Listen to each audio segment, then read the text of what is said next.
Hello family. तर काल मी मुलांसाठी मठरी बनवली होती कारण माझं बॉक्सचं काम नव्हतं. म्हटलं चला मुलांसाठी नाश्ता बनवून ठेवते 1 महिन्यासाठी. तर मेथी एवढी सारी होती, तिला व्यवस्थित चॉप करून घेतलं होतं आणि एक कढईमध्ये 2 चम्मच घी टाकून मेथी परतवून घेतली होती.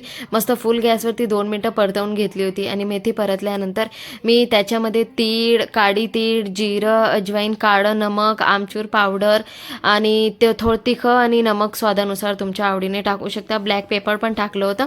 आणि इथं कणिकसाठी मी 3 पीठ कणिक घेतलं होतं. नंतर 1 वाटी चण्याचं पीठ होतं आणि अर्धी वाटी तांदळाचं पीठ आणि 1 वाटी सुजी होती. बस यांना मिक्स करून घेतलं होतं आणि घीचं मोहन दिलं होतं मीने. तर 2 चमचच घीचं मोहन दिलं होतं, जास्त नाही दिलं होतं, जास्त द्यायचं पण नाही. तर घीने काय नाही असं क्रिस्पनेसपणा येतो त्याच्यामध्ये. मुठ्ठी होस तर बघू शकता तुम्ही असं. आणि इथं मेथी थंडी झाली का मस्तपैकी मिक्स करून घ्यायचं आणि कणिक भिंजवून घेतलं होतं. आणि फ्रेंड्स, व्हिडिओ आवडला असणार तर लाईक सबस्क्राईब करा. माझ्या मुलांना तर मठरी खूपच आवडली होती, विचारू नका तुम्ही. आणि इथं मी आता साठा रेडी करून घेतलेला आहे. साठ्यामध्ये 2 चम्मच घी आणि मैद्याचं पीठ टाकलं होतं 1 चम्मच. असं क्रीमी साठा होऊन जातो. 1 मिनटं परतून घ्यायचं साठ्याला. आणि बघा अशी साधारण पोळी लाटतो तशी पोळी लाटून घ्यायची आणि वरतून साठा करायचा.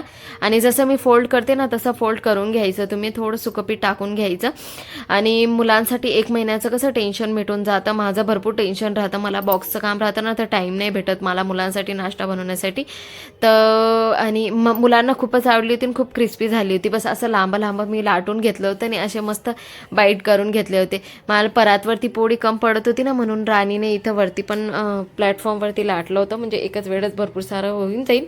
आणि कढईमध्ये तेल ठेवलं आणि तेल जास्त नाही तापायचं आहे आपल्याला आणि मीडियम पण नाही तापायचं आहे, नाही तर ऑइल शिरून जाणार ना, तर ते ऑइली होऊन जाते.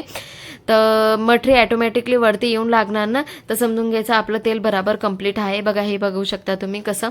आणि व्यवस्थित मठरीला परतून घ्यायची. व्हिडिओ आवडला असणार तर लाईक सबस्क्राईब. भेटूया